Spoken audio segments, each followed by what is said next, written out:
Good morning. జై తెలంగాణ టీవీకి స్వాగతం. ముందుగా మనం ప్రీవియస్ క్లాస్లో తెలంగాణ చరిత్ర గురించి అధ్యయనం చేస్తున్నాం కాబట్టి ఆల్రెడీ ప్రీవియస్ చాప్టర్లో మనం శాతవాహనులను పూర్తిగా కంప్లీట్ చేయడం జరిగింది. అంటే వాళ్ళ యొక్క పొలిటికల్ హిస్టరీని డిస్కస్ చేసాం, వాళ్ళ పరిపాలన చూసాం, వాళ్ళ సామాజిక వ్యవస్థను చూసాం, ఆర్థిక వ్యవస్థను చూసాం, వాళ్ళ యొక్క మత పరిస్థితులను చూసాం, వాళ్ళకు ఉండేటువంటి వాస్తు శిల్పకళను కూడా మనం ప్రీవియస్ క్లాస్లో చూడడం జరిగింది. ఇవాళ క్లాస్లో తెలంగాణ హిస్టరీలో ఇంకొక చాప్టర్లోకి ఇవాళ సెషన్లో నేను ఈ చాప్టర్ని పూర్తి చేయడం జరుగుతుంది. తెలంగాణ రాష్ట్రంలో శాతవాహనుల తర్వాత తెలంగాణను ఎవరు పరిపాలించారు? టీఎస్పీఎస్సీ విద్యార్థులు అందరూ బాగా గమనించాల్సిన విషయం ఏంటంటే ఇవన్నీ కొంచెం ఇప్పటి నుంచి వచ్చేటువంటి చాప్టర్స్ అన్నీ ఇంపార్టెంట్ కాబట్టి వాళ్ళ పొలిటికల్ హిస్టరీ కూడా మనం జాగ్రత్తగా వినాల్సి ఉంటుంది. అభ్యర్థులు గమనించాలి. ముందుగా తెలంగాణ చరిత్రలో శాతవాహనుల తర్వాత ఇంకొక రాజ్యం వచ్చింది సార్. ఆ రాజ్యం ఏంటంటే ఇక్ష్వాకులు అనేటువంటి రాజ్యం గురించి దాని యొక్క చరిత్ర గురించి వాళ్ళ క్లాస్లో డిస్కస్ చేద్దాం. ఈ క్లాస్లో నేను ఇక్ష్వాకుల యొక్క ముందు ఆధారాలు డిస్కస్ చేసి తర్వాత వాళ్ళ యొక్క రాజధానులు, దానికి గల కారణం, తర్వాత వాళ్ళ యొక్క రాజకీయ చరిత్ర, మరియు వాళ్ళు నిర్మించినటువంటి హిందూ దేవాలయ కాన్సెప్ట్ తీసుకొచ్చినటువంటి వ్యక్తులు ఇక్ష్వాకులే కాబట్టి హిందూ దేవాలయాల కాన్సెప్ట్ తెలంగాణలో మనకి వీళ్ళు బలమైనటువంటి విధానాన్ని చూడడం జరిగింది. కాబట్టి మనం ఈ క్లాస్లో ఇక్ష్వాకులు ఎవరు, వాళ్ళ యొక్క పరిపాలన ఏంటనేది చూద్దాం. మనకి చరిత్ర ప్రకారము క్రీస్తు శకం 3వ శతాబ్దంలో ఇక్ష్వాకులు తెలంగాణలో అదీ ముఖ్యంగా దక్షిణ తెలంగాణను మరియు కోస్తాంధ్రాలో కొన్ని ప్రాంతాలను పరిపాలించినట్లుగా మనకు చరిత్ర చెప్తుంది. ఎవరి ఇక్ష్వాకులు, ఎక్కడి నుంచి వచ్చారు? నేను చెప్పాను శాతవాహనంలో ఏ విధంగా వివాదాలు ఉన్నాయో ఇక్ష్వాకులు కూడా వివాదాలు ఉన్నాయండి. మొత్తానికైతే మనకి ఇక్ష్వాకులకు సంబంధించి ముందు ఆధారాల గురించి డిస్కస్ చేద్దాం. ఇక్ష్వాకులు వీళ్ళకి ఆధారాల్లో మొట్టమొదటి ఆధారం ఏంటంటే మనకి పురాణాలు. ఏం చెప్తున్నాయి పురాణాలు? మీకు చెప్పాను, ఏ పురాణమైనా ఏ రాజ్యం గురించి అయినా పురాణం చెప్తుందంటే వంశావళిని తెలియజేస్తాయి. వంశావళి అంటే ఏ రాజు ఎక్కడి వరకు పరిపాలించాడు, ఆ తర్వాత రాజు కొడుకు వచ్చాడా, తర్వాత అతని కొడుకు ఎలా వచ్చాడు. ఈ విధంగా ఒక వంశ వృక్షాన్ని ఎవరు చెప్తారంటే మనకి ఈ యొక్క పురాణాలు తెలియజేస్తాయి. మరి ఇక్ష్వాకులకు సంబంధించి పురాణాలు ఏం చెప్తున్నాయంటే మనకి ఇక్ష్వాకులకు సంబంధించి మత్స్య పురాణం ఏం చెప్తున్నాయంటే మొత్తము ఇక్ష్వాకులు 7 రాజులు ఉన్నట్లు మనకి తెలియజేస్తుంది. దాదాపు వీళ్ళొక 100 సంవత్సరాలు పరిపాలించినట్లుగా మనకి 70 నుంచి 100 సంవత్సరాలు పరిపాలించినట్టుగా పురాణాలు చెప్తున్నాయి. పురాణాలతో పాటు మనకి శాసనాలు కూడా, ఇన్స్క్రిప్షన్స్. భారతదేశంలో మొట్టమొదటిగా అశోకుని శాసనాలు మనకి చాలా అశోకుడు శాసన ఆనాటి సామాజికంగా ఆర్థిక పరిస్థితులన్నింటినీ కూడా శాసనాల రూపంలో రాసి ఇన్స్క్రిప్షన్స్ వేసేవాళ్ళు అనమాట. మనకి ఇక్ష్వాకులకు సంబంధించి పురాణాలు, మత్స్య పురాణము 7 రాజులు ఉన్నాయని చెప్తుంటే శాసనాలు ఇస్తున్నాయి. శాసనాలు ఏం చెప్తున్నాయంటే మనకి 4 రాజులు మాత్రమే ఇక్ష్వాకు రాజ్యాన్ని పరిపాలించాలని, అది కూడా 75 సంవత్సరాల వరకు పరిపాలించారని మనకి శాసనాలు చెప్తున్నాయి. మనం వేటిని నమ్మాలి అంటే దేనికి తగ్గట్టుగా ఉంటే దాన్నే నమ్మాలి. పురాణాలు ఏం చెప్తున్నాయి, పురాణాల ప్రకారం నమ్మాలి. శాస్త్రాలు ఏం చెప్తున్నాయి, శాసనాలు నమ్మాలి. బట్ శాసనం అంటే చాలా ఇంపార్టెంట్ పురాణాల కన్నా. శాసనాలు అంటే లిఖితపూర్వకంగా పాలీ భాషలో, ప్రాకృత భాషలో శాసనాలు వేయబడ్డాయి. మనం ప్రీవియస్ క్లాస్లో డిస్కస్ చేసాం. అంతే సంస్కృత భాషలో కూడా వేయబడ్డాయి, ప్రీవియస్ క్లాస్లో డిస్కస్ చేసాం. శాసనాలు అనేవి ఆనాటి కాలంలో జరిగినటువంటి విషయాలన్నీ తెలియజేస్తున్నాయి. కాబట్టి మోస్ట్లీ 90% చరిత్రకారులు ఏమంటున్నారంటే శాసనాల ప్రకారం మొత్తం 4 రాజులు ఉన్నారని చెప్పేసి మనకి వాళ్ళు 75 సంవత్సరాలు పురాణాలతో పాటు శాసనాలు కూడా తెలియజేస్తున్నాయి. ఇది ఇక్ష్వాకులకు సంబంధించినటువంటి ఒక సోర్స్. ఇక్ష్వాకులకు సంబంధించినటువంటి ఇంకొక సోర్స్ ఏంటంటే శాసనాలు. ఇప్పుడు శాసనాలు అన్నా నేను ఇందాక, నాణ్యాలు, శాసనాలు. ఇప్పుడు శాసనాల తర్వాత మనం నాణ్యాల గురించి కూడా డిస్కస్ చేస్తాం. ఇప్పుడు నాణ్యాల ప్రకారం రాజులు పరిపాలించినట్లే మన దగ్గర ఉంది. కాబట్టి మనకి శాసనాలు, నాణ్యాలు ఇవి 2 కూడా ఇక్ష్వాకుల యొక్క చరిత్రను తెలుసుకోవడానికి ఉపయోగపడుతున్నాయి. మరి ఇక్ష్వాకులు వేసినటువంటి శాసనాలు మనకి ప్రాకృతం మరియు పాలీ భాషలో వేయబడ్డాయి. అంటే సామాన్య ప్రజలు ఎక్కువగా దేన్ని ఉపయోగించేవారు సార్ అంటే పాలీ భాషను, ప్రాకృత భాషను ఉపయోగించేవారు. అశోకుడి కాలంలో మొదలైనటువంటి ఈ వ్యవస్థ ఇక్ష్వాకుల దాకా కూడా నడుస్తూ ఉందన్నమాట. కారణం ఏంటి సార్ అంటే సంస్కృతం అనేది రాజభాష. ఎందుకంటే కేవలం బ్రాహ్మణులు మాత్రమే సంస్కృతాన్ని నేర్చుకునేవారు. ఏదో కవులు బ్రాహ్మణులు మాత్రమే సంస్కృతాన్ని నేర్చుకునేవారు. సామాన్య ప్రజలు సంస్కృతం అర్థం కాకపోయేది. అప్పుడు రాజులు ఏం చేసేవారు అంటే ఇక్కడ సామాన్య ప్రజలు ఏ భాష మాట్లాడుతున్నారో ఆ భాషను సామాన్య ప్రజలకు అర్థమయ్యే విధంగా శాసనాలు రూపొందించేవారు. అంటే ప్రజలను ఉద్దేశించుకొని, ఎందుకంటే నువ్వు వేసే శాసనం సంస్కృతంలో ఉంటే నీ ప్రజానికానికి తెలియదు. నీ శాసనము ప్రశస్తి, నీ శాసనము దాన శాసనము అని తెలియజేయాలంటే ప్రజలకు అర్థం కావాలి. సో ప్రజలకు అర్థం కావాలంటే సంస్కృత భాషలో వేస్తే అర్థమవుతుందా? ఎందుకంటే ప్రజలకు రాదు. ఎందుకంటే ఆ రోజు రాజభాష సంస్కృతం ఉండేది. కేవలము మనకి బ్రాహ్మణులు మాత్రమే ఎక్కువగా ఉపయోగించేవారు. సామాన్య ప్రజలకు అర్థం కాకపోయేది. రాజులు ఇవి దృష్టిలో ఉంచుకొని ఈ శాసనాలను ఏం చేసేవారంటే పాలీ భాషలో ప్రాకృత భాషలో వేసేవాడు. పాలీ ప్రాకృత భాషలో శాసనాలని కూడా దాన శాసనాలు ఉన్నాయి, ప్రశస్తి శాసనాలు ఉన్నాయి. దాన ధర్మాల గురించి తెలియజేసే శాసనాలని దాన శాసనాలను పిలుస్తారు. అదే ప్రశస్తి శాసనము అతని యొక్క పొగడ్తకు సంబంధించిన శాసనాలు. సో ఓవరాల్గా మనకైతే శాసనాలు కూడా ఇక్ష్వాకుల యొక్క చరిత్రను తెలియజేయడానికి ఉపయోగిస్తున్నాయి. ఈ శాసనాల్లో లిపిని ఉపయోగించారు. పాలీ ప్రాకృత భాష, బ్రాహ్మీ లిపి. మరి అభ్యర్థులకి ఎంతమందికి తెలుసో తెలియదో కానీ భాష వేరు లిపి వేరు మిత్రులారా. భాష కొన్ని సౌండ్స్ అండి, కొన్ని శబ్దాల సమూహాన్నే భాష అని పిలుస్తాము. ఆ భాషను లిఖితపూర్వకంగా రాస్తే దాన్ని లిపి అని పిలుస్తాం.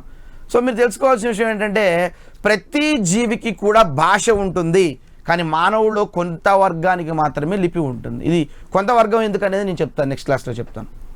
ఎందుకంటే భాష అంటే కొన్ని శబ్దాల సమూహం.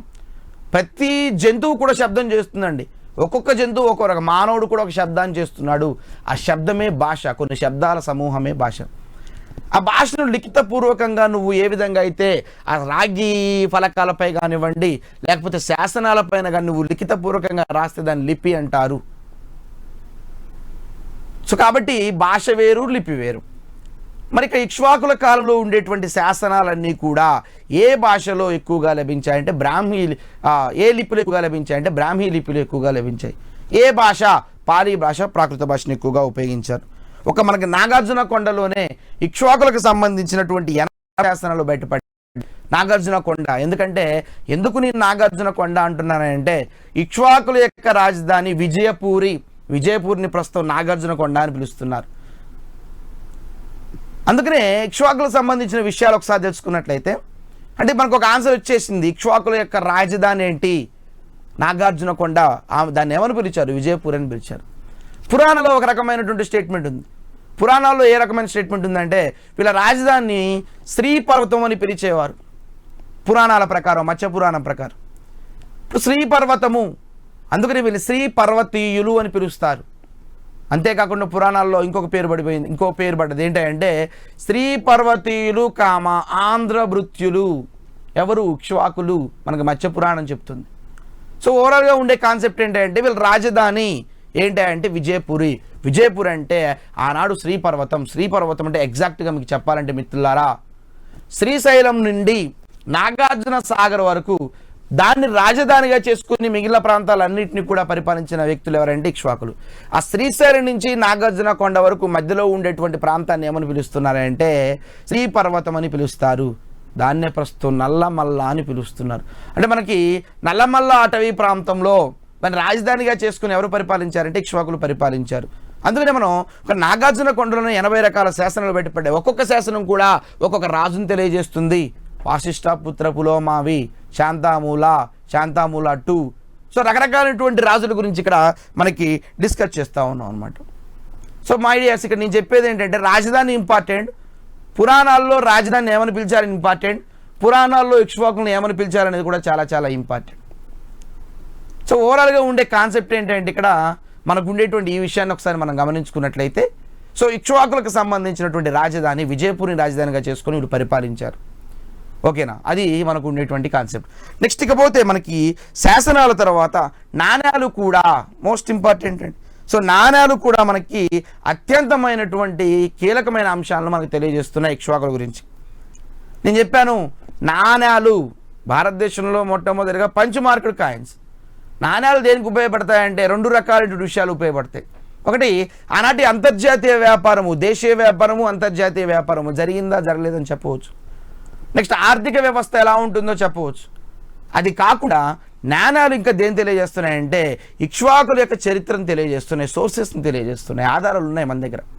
అంటే ఆ ఇక్ష్వాకుడు పైన ఏ రాజైన పేరుంటే ఆ రాజు ఇక్ష్వాకు రాజు అయి ఉంటాడు. అంటే నాణాలు కూడా ఇక్ష్వాకుల కాలంలో బయటపడ్డాయి. ఇది కూడా one of the sources of Ikshvaku dynasty అని చెప్పేసి మనకి చరిత్రకారులు చెప్తున్నారు. సో నాణాల గురించి ఒకసారి చూసుకున్నట్లయితే మనకి నాణాలు ఎక్కడెక్కడ లభించాయంటే మనకి ఒంగోలు పుగియా అంటారండి, మోస్ట్ ఇంపార్టెంట్. ఆనాటి కాలంలో ఇక్ష్వాకులు దాన్ని పుగియా అంటారు. ఇంకా వాళ్ళకి వైవాహిక సంబంధాలు నేను డిస్కస్ చేస్తాను ఈ చాప్టర్లో.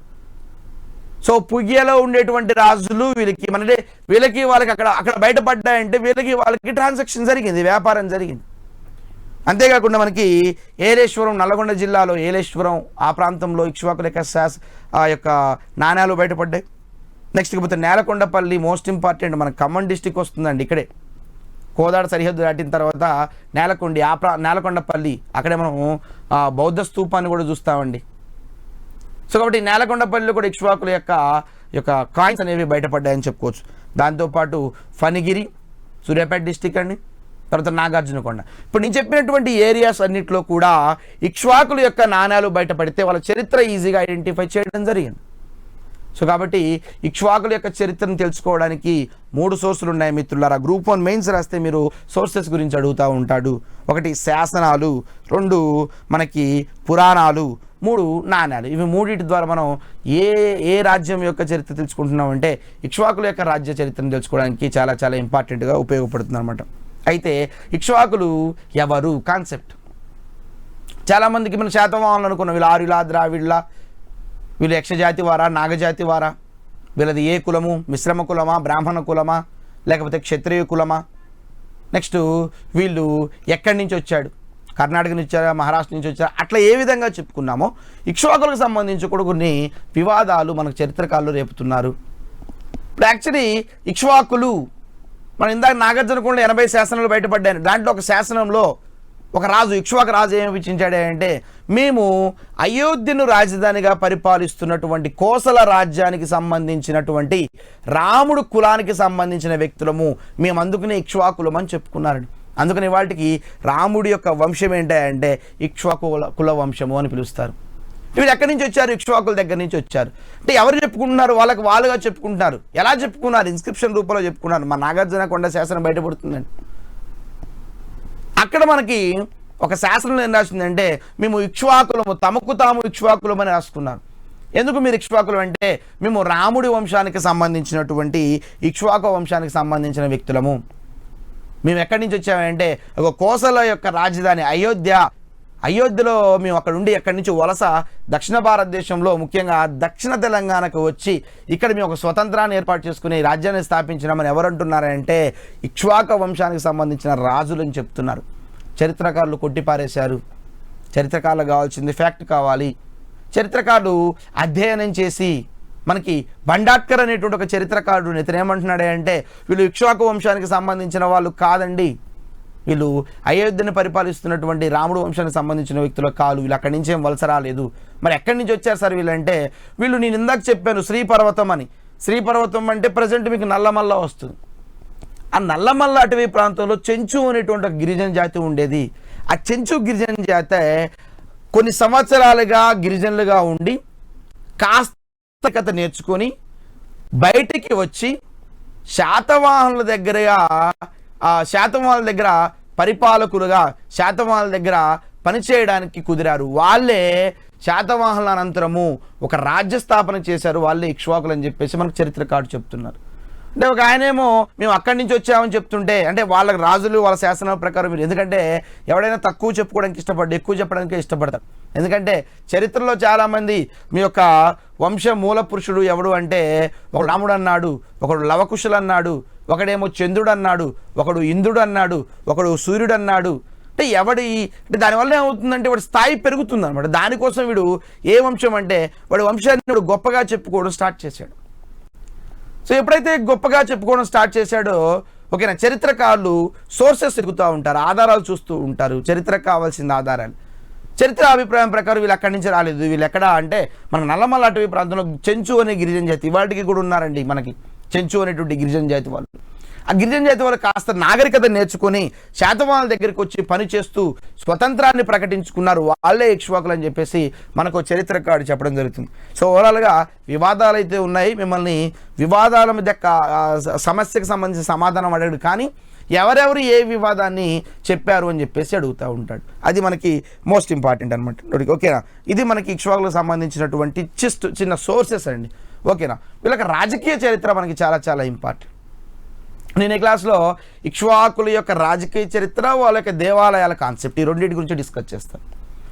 సో భారతదేశంలో మనకి తెలంగాణ ప్రాంతంలో, అది దక్షిణ తెలంగాణలో ఇక్ష్వాకులు తెలంగాణను పరిపాలిస్తున్న టైంలో, ఇక్కడ తెలంగాణ అంటే విజయపూర్ ఒకటే కాదండి, కోస్తాంధ్రలో కూడా కొన్ని ప్రాంతాలను వీళ్ళు పరిపాలించడం, కాకపోతే వీళ్ళు దీన్ని రాజధానిగా చేసుకొని పరిపాలించారు. సో వీళ్ళకి రాజకీయ చరిత్రను ఒకసారి మనం గమనించినట్లయితే, వీళ్ళ రాజకీయ చరిత్ర మనకి 4 రాజులు ఉన్నారని చెప్పేసి మనకు శాసనాలు చెప్తున్నాయి. కాబట్టి నేను ఆ 4 రాజులను తీసుకున్నాను, మత్స్య పురాణాన్ని తీసుకోలేదు ఇక్కడ. సో మత్స్య పురాణం ప్రకారం 7 రాజులు ఉన్నారు. కాబట్టి ఇక్కడ శాసనాలు మనకు బయటపడ్డాయి, ఒక్కొక్క శాసనాన్ని ఎవరు వేయించారు, ఆ శాసనాల్లో ఏమి రాసి ఉందనేది మనకి చాలా చాలా ఇంపార్టెంట్. కాబట్టి నేను మొట్టమొదటిగా ఒక రాజకీయ చరిత్రలో మొట్టమొదటి వ్యక్తిని తీసుకున్నాను. అతనే వాసిష్ఠ పుత్ర శ్రీ శాంతాముల. ఇతన్ని శాంతాముల 1 అని పిలుస్తారు. ఎందుకు సార్ అంత పొడుగ్గా పేరుందంటే, మీరు ఒక చిన్న విషయాన్ని గమనించాలి. నేను ప్రీవియస్ శాతవాహనుల క్లాసులో 23వ శాతకర్ణి గౌతమి పుత్ర శాతకర్ణి అనే వ్యక్తి గురించి డిస్కస్ చేశాను. ఆ వ్యక్తి గురించి డిస్కస్ చేసేటప్పుడు గౌతమి పుత్ర, గౌతమి తల్లి పేరండి, వాసిష్ఠ పుత్ర, వాసిష్ఠ తల్లి పేరు. ఇప్పుడు ఏ విధంగా అయితే గౌతమి పుత్ర శాతకర్ణి దగ్గర నుంచి మాతృ సంజ్ఞలు ప్రారంభమయ్యాయో, అంటే తల్లి పేరును ముందు పెట్టుకోవడం ఏ విధంగా అయితే వీళ్ళు చేశారో, అదే కాన్సెప్ట్ని ఇక్ష్వాకులు కూడా పాటించారు. ఇక్ష్వాకులు కూడా ఏం చేశారంటే తల్లి పేరు ముందు పెట్టుకోవడం స్టార్ట్ చేశారు. వాసిష్ఠ పుత్ర శ్రీ శాంత, అసలు అతని పేరు యాక్చువల్లీ శాంతాముల అండి, ఇతని శాంతాముల 1 అని పిలుస్తారు చరిత్రకారులు. కాకపోతే ఎందుకు ఈ పేరుతో సుప్రసిద్ధమంటే, శాతవాహనులు ఏ విధంగా అయితే తల్లి పేరుని పెట్టుకుని వచ్చారు, వీళ్ళు కూడా తల్లి పేరును ముందు పెట్టుకోవడం జరిగింది. సో ఆ వ్యక్తి గురించి ఒకసారి చూసుకున్నట్టయితే, ఇతను మనకి ఉత్తరాది నుండి బ్రాహ్మణులను పిలిపించి వైదిక మత ప్రచారం చేయించాడనే కాన్సెప్ట్ ఉంది. సో కాబట్టి ఉత్తర భారతదేశం నుంచి దక్షిణ భారతదేశానికి వైదిక మతము, నేను చెప్పాను ఇండియన్ హిస్టరీలో వస్తుంది మనకి, ఆర్యులు వైదిక మతాన్ని ప్రవేశపెట్టారు. 1500 BCలో ఋగ్వేద కాలము, తర్వాత 1000 BC మలివేద కాలంలో మనకి ఈ వేద సాహిత్యంతో కూడినటువంటి వైదిక మతము చాలా చాలా ఇంపార్టెంట్. వైదిక మతంలో మీకు వేదాలు ఉంటాయి, అరణ్యకాలు ఉంటాయి, బ్రాహ్మణాలు ఉంటాయి, ఇకపోతే మనకి ఉపనిషత్తులు ఉంటాయి, వేదాంగాలు ఉంటాయి, ఇకపోతే ఇతిహాసాలు, రామాయణ మహాభారతాలు ఇవన్నీ ఉంటాయి. ఇవన్నీ కూడా వైదిక మతానికి ఊపిరి పోసినవి. సో కాబట్టి ఉత్తరాది నుంచి దక్షిణాదికి, అంటే దక్షిణ భారతదేశంలో వైదిక మతం తక్కువగా ఉంది, వైదిక మతం యొక్క గొప్పతనాన్ని తెలియజేయాలి. కాబట్టి ఉత్తరాది నుంచి ఆ యొక్క బ్రాహ్మణుల్ని, ఆ యొక్క సన్యాసులందరినీ కూడా దక్షిణ భారతదేశానికి పిలిపించి వైదిక మతం యొక్క గొప్పతనాన్ని వ్యక్తి ఎవరంటే Vasishtha putra Shri Santamula. That's all. So దీన్ని బట్టి మీకేం అర్థమవుతుంది, ఓహో ఇతను వైదికాభిమాని. ఏ మతాన్ని తీసుకున్నాడు ఇతను? వైదిక మతాన్ని తీసుకున్నాడు. చాలా చాలా ఇంపార్టెంట్, మతాలు ఇంపార్టెంట్ మనకండి. అతను ఏ మతస్థుడు అని అడుగుతాడండి. సో కాబట్టి ఇకపోతే ఇతను అశ్వమేధ యాగము, వాజపేయ యాగం అనేటువంటి 2 యాగాలు చేశాడండి. వాజపేయ యాగము, ఈ ప్రీవియస్ క్లాస్ అశ్వమేధ యాగం గురించి చెప్పాను. ఏంటి? అశ్వము, గుర్రము, మేఘము, బలివ్వడము, మేధము అంటే బలివ్వడం, యాగం చేయడం.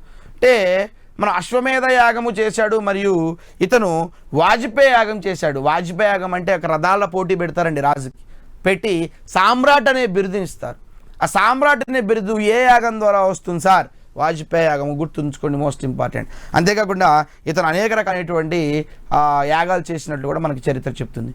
మీకు రావాల్సిన 2 కాన్సెప్ట్లు ఏంటంటే, అశ్వమేధ యాగం చేశాడు ఇతను, వాజపేయ యాగం చేసి ఏ బిరుదుని తీసుకున్నాడు? సామ్రాట్ అనేటువంటి బిరుదుని తీసుకున్నాడు. ఈ క్రింది వాటిలో సామ్రాట్ అనే బిరుదు కలిగినటువంటి వ్యక్తి ఎవరు? శ్రీ శాంతాముల 1, లేకపోతే వాసిష్ఠ శాంతాముల, వాసిష్ఠ పుత్ర శ్రీ శాంతాముల అని చెప్పేసి అడుగుతూ ఉంటాడు. ఇవి చాలా చాలా ఇంపార్టెంట్. అంతేకాకుండా ఇతను అగ్రహారాన్ని పాటించాడు, మోస్ట్ ఇంపార్టెంట్. నేను ప్రీవియస్ క్లాస్లో చెప్పాను, శాతవాహనులు కూడా అగ్రహారాల కాన్సెప్ట్ని తీసుకొచ్చిందే శాతవాహనులు. బ్రాహ్మణులకి ఏదైనా దానాన్ని ఇవ్వడాన్ని ఏమని పిలుస్తారా అంటే అగ్రహారము అని పిలుస్తారు. బంగారు నాణ్యాలు కానివ్వండి, వెండి నాణ్యాలు కానివ్వండి. ముఖ్యంగా చెప్పాలంటే ఈ అగ్రహారాలు అంటే ఎకరాలకి వేల ఎకరాల భూమిని బ్రాహ్మణులకు దానం ఇవ్వడాన్ని అని పిలుస్తారు, అంటే అగ్రహారం అని పిలుస్తారు. అంటే శాతవాహనులు చేసినటువంటి ఈ యొక్క అగ్రహార కాన్సెప్ట్ని ఎవరెవరు పాటించారంటే ఇక్ష్వాకులు కూడా పాటించారు. ఈయన ఏం చేశాడు ఒకసారి చూద్దాం. బ్రాహ్మణులకు ఇతను అనేక రకాలైన దానాలు ఇచ్చారు. 1,00,000 ఎకరాల దానాలు ఇచ్చారు, 1000 ఎకరాల భూమిని దానాలు ఇచ్చాడు. వీటన్నిటినీ దానం ఇచ్చింది ఇతను 2 రకాల బిరుదును పొందాడు. ఏంటంటే గోశతసహస్ర మరియు శతసహస్ర అనేటువంటి 2 బిరుదులు పొందాడు. ఈ 2 బిరుదులు రావడానికి కారణం ఏంటంటే బ్రాహ్మణులకి అగ్రహారాన్ని దానంగా ఇచ్చాడు. సో దాన ధర్మాలు చేశాడు కాబట్టి అగ్రహారాలు అనే కాన్సెప్ట్ తీసుకొచ్చాడు కాబట్టి ఇతను 2 రకాల బిరుదులు తీసుకున్నాడు. గోశతసహస్ర, రెండోది శతసహస్ర అనేటువంటి బిరుదులు తీసుకున్నాడు. వ్యక్తి ఎవరు ప్రశ్న అడుగుతాడు. అంటే బిరుదులు చాలా చాలా ఇంపార్టెంట్ మిత్రులారా. ఏ బిరుదు ఎవరు తీసుకుంటున్నారు ప్రశ్న అడుగుతారు. అంతేకాకుండా మనకి ఇతను విరూపాక్ష నథింగ్ బట్ శివుడు అండి. విరూపాక్ష మరియు మహాసేనుడి భక్తుడు. మహాసేనుడు అంటే సుబ్రహ్మణ్య స్వామి, అయ్యప్ప స్వామి పిలుస్తాం. ఇతను శివుడు మరియు అయ్యప్ప స్వామి భక్తుడు అంటే ఆటోమేటిక్గా అర్థమైపోతుంది. ఇతను వైదిక మతము, దాంట్లో కూడా ఏ మతం ఎక్కువగా ఉంది? శైవ మతం ఎక్కువగా ఉంది. సో ఇతను శైవ మతాభిమాని. నేను చెప్పాను, మనం చాప్టర్ చదువుకునేటప్పుడే కూడా మనకు తెలియకుండానే కొన్ని చాలా బిట్లు మనం తీసుకురావచ్చు. ఎటువంటివి తీసుకురావచ్చాయంటే, మనం ఇప్పుడు చెప్పాను నేను, శివుడు మరియు సుబ్రహ్మణ్య స్వామి యొక్క భక్తుడు అన్నామంటే అతను ఏ మతస్థులను స్పెసిఫించాల్సిన అవసరం లేదు, నోట్స్లో స్పెషల్గా చెప్పాల్సిన అవసరం లేదు. మీరు రేపు ఎగ్జామినేషన్లో అడిగితే సార్ దీంట్లో ఏ మతస్థులో చెప్పలేదు అని అనొద్దు. ఆటోమేటిక్గా అతను ఎవరిని పూజించాడో బట్టి దాన్ని ఏ మతమో చెప్పవచ్చు. విష్ణువుని పూజించాడనుకోండి వైష్ణవ మతాభిమాని అని చెప్పవచ్చు. శివుణ్ణి పూజించారనుకోండి శైవ మతాభిమాని. ఎందుకంటే హిందూ మతంలో చీలికలు ఏర్పడ్డాయి. ఒక చీలిక వైష్ణవము విష్ణువే దేవుడు అంటుంటే, ఇంకొక చీలిక కాదండి శివుడే దేవుడు. వీళ్ళిద్దరు కొట్టుకొని చచ్చారండి. 2 శాఖలుగా విడిపోయారు. ప్రతి మతంలో శాఖలు ఉంటున్నాయని చెప్పాను నేను. జైన మతంలో ఉన్నాయి, బౌద్ధ మతంలో రకరకాల శాఖలు ఉన్నాయి. సో ఈ 2 శాఖల్లో కూడా మనకి ఏ విధంగా అయితే చీలికలు ఉన్నాయో ఇక్కడ కూడా ఇతను ఆరాధించేటువంటి దేవుణ్ణి బట్టి మనం ఇతను దేనికి సంబంధించిన వ్యక్తితో చూడవచ్చు అనమాట. అది మనకు ఉండేటువంటి ఇంకొక విషయం. ఓకేనా, అది ఇంపార్టెంట్. దాంతోపాటు ఇంకా ఇతని సోదరి, ఇతని చెల్లి ఉండేదండి శాంతాసిరి, నాగార్జున కొండలో ఒక విహారాన్ని నిర్మించింది. ఇప్పుడు విహారము కాన్సెప్ట్ శాంతాసిరి. సో కాబట్టి శాంతాసిరి విహారం నిర్మించింది. అంటే విహారం అనేటువంటి పదం ఏ మతంలో ఉంటుంది? బౌద్ధ మతం. వాళ్ళకి రెసిడెన్సీస్ అండి. చైత్యము అంటే మనం ప్రార్థనా మందిరాలు అనుకున్నాము, విహారము అంటే వాళ్ళకి రెసిడెన్సీస్, వాళ్ళు ఉండేటువంటి. సో వాళ్ళకి ఈ యొక్క నాగార్జున కొండలో నిర్మించినట్లు చెప్తుంది. అంతేకాకుండా ఈమె పుగియ రాజు అయినటువంటి స్కందసిరిని వివాహం చేసుకునేది. ఇందాకే చెప్పాను, పుగియ ఒంగోలుని పరిపాలించేటువంటి వ్యక్తులండి. ఆ ఒంగోలు సరిహద్దు ప్రాంతంలో ఉండేటువంటి ఆ ప్రాంతాన్ని పుగియ రాజ్యము అని పిలుస్తారు. ఆ పుగియ రాజ్యము వీళ్ళంతా కూడా సామంతులుగా మంచిగా ఇద్దరు స్నేహ సంబంధాలు ఎక్కువగా ఉండే. ఆ స్నేహ సంబంధాలు కాస్త వైవాహిక సంబంధానికి దారితీశాయి. ఇతని యొక్క చెల్లి శాంతాసిరిని స్కందసిరికి ఇచ్చి వివాహం చేశాడు. సో వైవాహిక సంబంధం, ఎందుకంటే ఏ రాజుకైనా చాలా ఇంపార్టెంట్ అంటే 3 రకాల విషయాలు ఉండాలండి. ఒకటి యుద్ధ నీతి ఉండాలి, రెండోది వైవాహిక సంబంధం ఉండాలి, మూడోది దౌత్యనీతి ఉండాలి. ఈ 3 ద్వారానే రాజ్యాన్ని ఖచ్చితంగా కొల్లగొడతారు. యుద్ధం చేసైన రాజ్యాన్ని సంపాదించాలి, లేకపోతే వైవాహిక సంబంధాలు పెట్టుకొని అంటే సంబంధించినటువంటి ఒక అమ్మాయినో లేకపోతే ఆ రాజ్యం సంబంధించిన